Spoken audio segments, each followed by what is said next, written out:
Hello friends, welcome to Skill Bus. भाई अगर आप थोड़ा सा टेक्नोलॉजी फॉलो करते हो तो ये वर्ड आपने जरूर सुना होगा कहीं ना कहीं, ब्लॉकचेन टेक्नोलॉजी। आपने सुना होगा बिटकॉइन के बारे में, क्रिप्टो करेंसी के बारे में। तो इस वीडियो में मैं आपको ब्लॉकचेन और ब्लॉकचेन टेक्नोलॉजी कैसे वर्क करती है, उसके क्या फंक्शन है, क्या यूसेज है, उसके एप्लीकेशन क्या है, फ्यूचर क्या है, क्या क्या चीजें हैं, क्यों इतना ज्यादा इस समय ये ट्रेंडिंग है, एंड सारी की सारी इंपॉर्टेंट चीजें आपको इस वीडियो में बताने वाला हूं। So my name is Saurabh Kothari, let's start. तो भाई उससे पहले चैनल को सब्सक्राइब कर लेना ताकि ऐसी जितनी भी स्किल बेस्ड वीडियो है वो आपको नोटिफिकेशन मिलता रहे। बेल आइकन प्रेस कर देना ताकि कोई भी वीडियो आपकी मिस ना हो। अब मैं सबसे पहले आपसे बात करता हूं व्हाट इज ब्लॉकचेन। ब्लॉकचेन होता क्या है? तो भाई अगर हम देखें, ब्लॉकचेन दो वर्ड से बना है, ब्लॉक एंड चेन। तो भाई इन्हीं दो वर्ड्स का यूज है। एक तरह से आप ये देख सकते हो कि डेटा को रिकॉर्ड करने का एक तरीका है। तरीका मतलब भाई जैसे हम लेजर वर्ड होता है, लेजर वर्ड आपने सुना होगा कि लेजर वर्ड यूज होता है कंपनीज में, कॉर्पोरेट्स में, जहां पे सारी की सारी इंफॉर्मेशन को डॉक्यूमेंट किया जाता है। ठीक है, इसी तरह से ब्लॉकचेन की अगर मैं बात करूं तो जो आपका ब्लॉक होता है उसका मतलब होता है डिजिटल इंफॉर्मेशन। ठीक है, तो ब्लॉक का मतलब हो गया डिजिटल इंफॉर्मेशन, एंड जो आपका चेन हो गया इसका मतलब है पब्लिक डेटाबेस। तो जो आपकी डिजिटल इंफॉर्मेशन है वो एक पब्लिक डेटाबेस में स्टोर हो रही है, जिसकी हेल्प से आपकी जो ट्रांजेक्शन है वो स्मूथ हो रही है। तो इस पूरे चीज को बोला जाता है ब्लॉकचेन। अब ये ब्लॉकचेन का यूज क्या है, कैसे ऑपरेट करती है, क्या फंक्शंस है, एक एक करके चीजों को समझते हैं। तो ब्लॉकचेन जो टेक्नोलॉजी है वो इतनी अलग क्यों है? वो इसलिए अलग है क्योंकि भाई इसमें आपको कोई मीडिएटर नहीं चाहिए। ये पूरी की पूरी टेक्नोलॉजी ऑटोमेटिकली वर्क करती है। अभी आपको पूरा इसका फ्लो चार्ट दिखाऊंगा, लेकिन आप ये समझो ये जो टेक्नोलॉजी आज की डेट में जितनी भी आपकी डिजिटल करेंसीज है, चाहे बिटकॉइन हो, लाइटकॉइन हो, इथेरियम हो, उसके अलावा जितने भी अदर बड़े बड़ी ट्रांजेक्शन है, फाइनेंशियल ट्रांजेक्शन जो है, वहां पे टेक्नोलॉजी का यूज हो रहा है। उसके पीछे रीजन क्या है? जितनी भी इंफॉर्मेशन है वो सारी की सारी इंफॉर्मेशन आपकी स्टोर भी हो रही है एंड उसको कॉपी नहीं किया जा सकता। साथ में कोई भी इंसान जो उस इंफॉर्मेशन को देखना चाहता है वो देख सकता है। तो इससे एक ट्रांसपेरेंसी बनी रहती है। अब मैं अगर बात करूं why is it called blockchain, blockchain इसको बोला क्यों जाता है, तो जो भी इंफॉर्मेशन स्टोर होती है वो ऐसे ब्लॉक की फॉर्म में स्टोर होती है। अगर आप देखोगे एक आपकी चेन बनी हुई है और उस चेन में बहुत सारे क्या है, ब्लॉक्स हैं। ठीक है, तो इसीलिए एक लेजर है, ये डिस्ट्रीब्यूटेड लेजर है, डिसेंट्रलाइज्ड लेजर है, जिसमें आपको कोई मीडिएटर नहीं चाहिए, सारा का सारा फंक्शन ऑटोमेटिकली आपका हो जाता है। तो block is a record of new transaction. जितने भी एक ब्लॉक अगर ऐड हुआ है तो इसका मतलब एक ट्रांजेक्शन है। ठीक है, एक और कोई ट्रांजेक्शन हुई तो उसके लिए एक और ब्लॉक ऐड हो जाएगा और ये चेन बनती रहेगी। और इस चेन में आप चेंजेस नहीं कर सकते, चेंजेस करना बहुत डिफिकल्ट होता है। तो इसका मतलब यह है कि जब भी एक ब्लॉक कंप्लीट होता है वो आपका चेन में ऐड हो जाता है और इसी तरह ये आपकी चेन चलती रहती है ट्रांजेक्शंस की। और यहां पे आपका कोई भी फ्रॉड होने के चांसेस बहुत कम होते हैं। ठीक है, जो बिटकॉइन ओनर्स होते हैं, बिटकॉइन एक करेंसी है जिसको हम वर्चुअल करेंसी, क्रिप्टो करेंसी भी बोलते हैं, जो ब्लॉकचेन टेक्नोलॉजी का यूज करती है। अब ये क्या होता है, इनके पास एक अपना पासवर्ड होता है और ये पासवर्ड के थ्रू यहां पे ट्रांजैक्शंस करते हैं। बेस्ट पार्ट इनका ये है कि कोई भी हमें मिडल मैन नहीं चाहिए, हमें कोई बैंक नहीं चाहिए जो ट्रांसफर ऑफ इंफॉर्मेशन आपको दे, उसके बाद आपका वो कमीशन कट करें।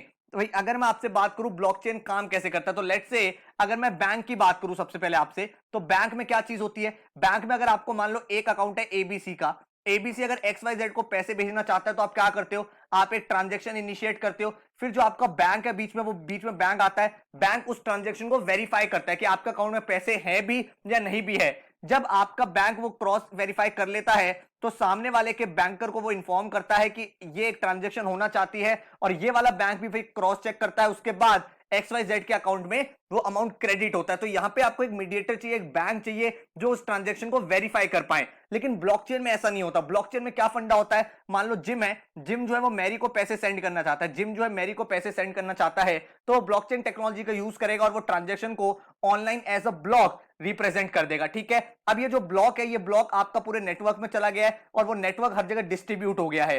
अब जो नेटवर्क है वो उस पूरी की पूरी ट्रांजैक्शन को देखेगा कि वो वैलिड है, मतलब वो क्रॉस चेक कर लेगा सारा का सारा इंफॉर्मेशन कि वो अवेलेबल है पैसा या नहीं है। और अगर अवेलेबल होगा तो वो जो ब्लॉक है वो उसी चेन में ऐड हो जाएगा और एक परमानेंट रिकॉर्ड बन जाएगा, मतलब ये ट्रांजैक्शन पूरी हो चुकी है। एंड जैसे ये परमानेंट ब्लॉक बन जाएगा, परमानेंट रिकॉर्ड बन जाएगा, वो जो पैसा है वो मैरी के अकाउंट में चला जाएगा। तो आपने देखा यहां पे किसी बैंकर की जरूरत नहीं पड़ी, यहां पे जो लेजर है वो ऑटोमेटिकली खुद ही वेरीफाई कर रहा है कि ट्रांजैक्शन वैलिड है कि नहीं है। वैलिड होने के बाद वो उस ब्लॉक को अपनी चेन में ऐड कर देता है जहां पे उसका रिकॉर्ड बनता रहता है। तो फ्यूचर में भी कभी आपको देखना हो ये कोई ट्रांजैक्शन हुई तो आप सिंपली भाई इस ब्लॉक को स्टडी कर सकते हो, आपके सामने ट्रांजैक्शन की डिटेल्स आ जाएंगे। तो इससे फायदा क्या है अभी आपको बताऊंगा, कौन कौन सी इंडस्ट्री में एक डिसरप्टिव चेंज आ सकता है ब्लॉकचेन टेक्नोलॉजी की हेल्प से। अभी तो हम ये समझ रहे हैं ये काम कैसे करती है, इसको और डिटेल में देखोगे तो एक ट्रांजैक्शन इस कंप्यूटर से रिक्वेस्ट हुई, वो जो कंप्यूटर में आपने रिक्वेस्ट करी, वो जो ब्लॉकचेन टेक्नोलॉजी की हेल्प से आपने रिक्वेस्ट करी, वो आपकी भाई पूरे के पूरे नेटवर्क में ट्रांसफर हो गई। ट्रांसफर होने के बाद भाई वेरीफाई हुई कि वो भाई पूरी की पूरी वेरीफाई है कि नहीं है।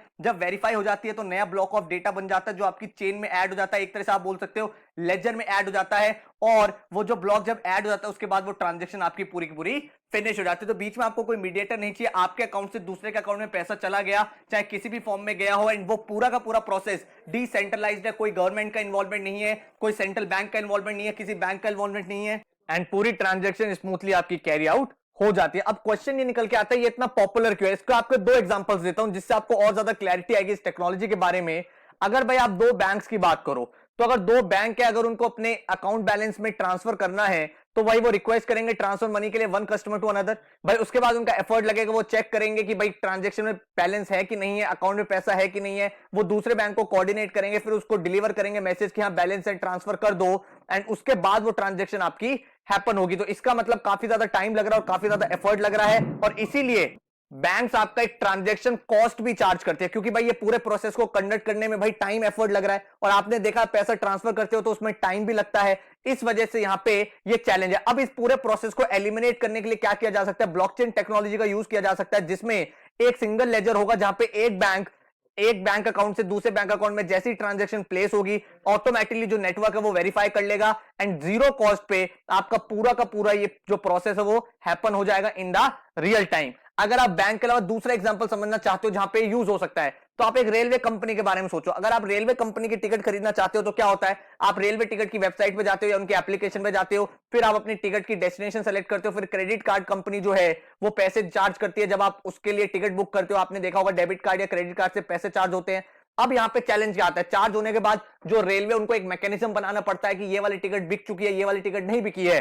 तो यहां पे चैलेंज क्या आता है कि रेलवे का काफी ज्यादा टाइम और एफर्ट जा रहा है। अब वो अगर ब्लॉकचेन टेक्नोलॉजी के इस पूरे प्रोसेस को रिप्लेस कर दे तो क्या होगा भाई, टू पार्टीज इन्वॉल्व हो जाएंगे, एक तो रेलवे कंपनी और एक पैसेंजर। अब जो टिकट है वो एक ब्लॉक है, ठीक है, जब ये टिकट परचेज हो जाएगी तो एक ब्लॉक बन जाएगा और चेन में ऐड हो जाएगा, जैसे मैंने आपको स्टार्टिंग में समझाया था। अब क्या है, टिकट का ब्लॉकचेन बना हुआ है, टिकट का चेन बना हुआ है। जैसे ही कोई इंसान भाई एक टिकट को परचेज करेगा, और क्योंकि हर एक ट्रांजैक्शन बिल्कुल यूनिक होती है, तो वो वाली पर्टिकुलर टिकट क्रिएट हो जाएगी, वो ब्लॉक में ऐड हो जाएगी, एंड ऑटोमेटिकली वो वाली जो टिकट है वो रेलवे के रिकॉर्ड में भी कैंसिल हो जाएगी कि किसी और पैसेंजर को वो टिकट एलोकेट नहीं होनी है। तो जो फाइनल आपका ब्लॉकचेन बनेगा, टिकट का ब्लॉकचेन, उसमें भाई ब्लॉक ऐड होते रहेंगे, एंड जब सारी की सारी ब्लॉक्स फिनिश हो जाएंगे तो इसका मतलब सारी टिकट सेल हो चुकी है। रेलवे को भी कोई टेंशन नहीं है, पैसेंजर को भी कोई टेंशन नहीं है, बीच में कोई बैंक की जरूरत नहीं है, आपने डायरेक्ट पैसा ट्रांसफर कर दिया, रेलवे के पास डायरेक्ट पहुंच गया in the real time. And जो ट्रेन का पूरा मैकेनिज्म था, जो ऑपरेशन मेंटेन करना पड़ रहा था, जो लॉजिस्टिक मेंटेन करना पड़ रहा था, वो आपको नहीं करना पड़ेगा। इन सारी की सारी टिकट्स जो सेल हुई है उनका रिकॉर्ड भी आपके पास हमेशा रहेगा। तो कभी कोई ऐसा नहीं है सॉफ्टवेयर करप्ट हो गया, because this is a decentralised ledger, ये सबके पास अवेलेबल है। आप कभी भी जाके सारी की सारी ट्रांजैक्शंस को चेक कर सकते हो, सारी की सारी जर्नी, सारी की सारी टिकट्स का ट्रैक रिकॉर्ड निकाल सकते हो। तो ये आपको यहां पे समझ में आ रहा है, क्लैरिटी आ रही है कि ब्लॉकचेन की हेल्प से किस तरह से इतने डिफिकल्ट जो प्रोसेसेस हैं उनको एलिमिनेट किया जा सकता है। अब अगर मैं बात करूं कौन कौन सी इंडस्ट्री में आप ब्लॉकचेन को यूज कर सकते हो, तो बहुत सारी जगह यूज होती है ब्लॉकचेन टेक्नोलॉजी, और आगे फ्यूचर में और भी बहुत सारी जगह यूज होने वाली है। क्रिप्टो करेंसीज हो गया, फाइनेंशियल सर्विसेज हो गया, वीडियो गेम्स हो गया, सप्लाई चेन मैनेजमेंट, सारे के सारे रॉ मटेरियल कहां से आ रहा है, पूरा लॉजिस्टिक मेंटेन करना। मान लो कोई ऑटोमोबाइल कंपनी है, ऑटोमोबाइल कंपनी, और उस कंपनी में भाई आपके कुछ रॉ मटेरियल आते हैं, वो रॉ मटेरियल कितने हैं कितने नहीं हैं, किस तरह से पूरा ट्रांजैक्शन प्रोसेस कंडक्ट होगा, ये सारे का सारा आप टेक्नोलॉजी से रिप्लेस कर सकते हो। जैसे ही आपका रॉ मटेरियल खत्म होने वाला होगा, वो ऑटोमेटिकली ट्रांजैक्शन इनिशिएट कर देगा, रॉ मटेरियल्स को प्रोक्योर कर लेगा और आपकी कंपनी में वो आ जाएगा। तो जो बहुत सारी चीजें हुई हैं, जो भी डिजिटल इंफॉर्मेशन है, उन इंफॉर्मेशन की fast processing, secure processing and real time processing eight zero cost करने के लिए ब्लॉकचेन टेक्नोलॉजी का आज की डेट में यूज किया जा रहा है। तो काफी सारी जगह यूज हो रही है। पब्लिक ट्रांसपेरेंट लेजर सिस्टम है, सेल्स के लिए, ट्रैकिंग डिजिटल यूज के लिए, पेमेंट्स करनी हो आपको, उसके अलावा domain name, supply chain, video games. उसके अलावा अगर आप देखोगे बहुत सारी जगह इसका धीरे धीरे यूसेज बढ़ रहा है। प्राइवेट मार्केट्स में अगर आपको शेयर मार्केट में ट्रेडिंग करनी है फॉर एग्जांपल,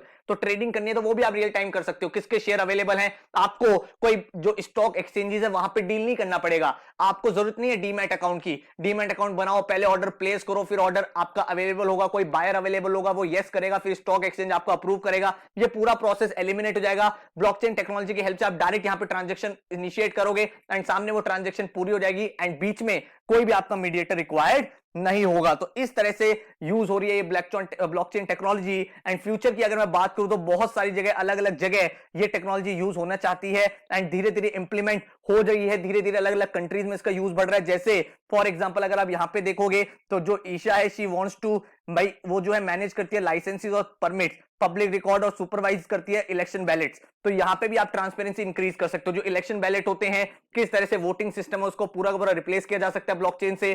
किस तरह से जो आपके लाइसेंसिंग मिलते हैं, जमीन के हो गए या परमिट हो गए, तो उन सबके भी रिकॉर्ड सारे के सारे ब्लॉकचेन टेक्नोलॉजी की हेल्प से हो सकते हैं। और बार बार जो इंसान है उसको बार बार रजिस्टर चेक नहीं करना पड़ेगा, ये परमिट किसको दिया है, ये परमिट किसको दिया है, क्योंकि अगर एक बार वो चीज हो गई है तो वो ब्लॉकचेन में वो ट्रांजेक्शन रिकॉर्ड हो गई है एंड देन रिपीट वो नहीं हो सकता। ऐसा नहीं हो सकता कि एक बार आपने कर ली फिर किसी और ने फ्रॉड से एक बार और कर ली, क्योंकि वो ब्लॉकचेन वहां पे उस ट्रांजेक्शन को ब्लॉक कर देगा, क्योंकि वो ऑलरेडी वहां पे ब्लॉक आपका बना हुआ है। तो इस तरह से पूरा प्रोसेस चलता है। और इसी तरह से अगर आप देखोगे कोई सेल्स डायरेक्टर है तो जो कंपनीज में आइडेंटिटी वेरिफिकेशन होता है, ठीक है, अब आइडेंटिटी वेरिफिकेशन होता है, अगर मान लो आपको डिफरेंट डिफरेंट कंट्रीज में जाना है तो आपका कार्ड जो है मिसयूज ना हो, तो आप उस ब्लॉकचेन टेक्नोलॉजी की हेल्प से ये पूरे प्रोसेस को भी एलिमिनेट कर सकते हैं। अपना जो आइडेंटिटी मैनेजमेंट है वो बहुत ही स्मूथली कंडक्ट हो सकता है। तो बड़ी बड़ी कॉर्पोरेट्स में आज के आप देख रहे हो बायोमेट्रिक्स है या फिर कार्ड की हेल्प से आप एंटर करते हो, वहां पे कोई फ्रॉड भी हो सकता है कि किसी और का कार्ड है, प्रॉक्सी लगा दी, बट यहां पे वो स्कोप आपका काफी कम हो जाता है। एंड इसका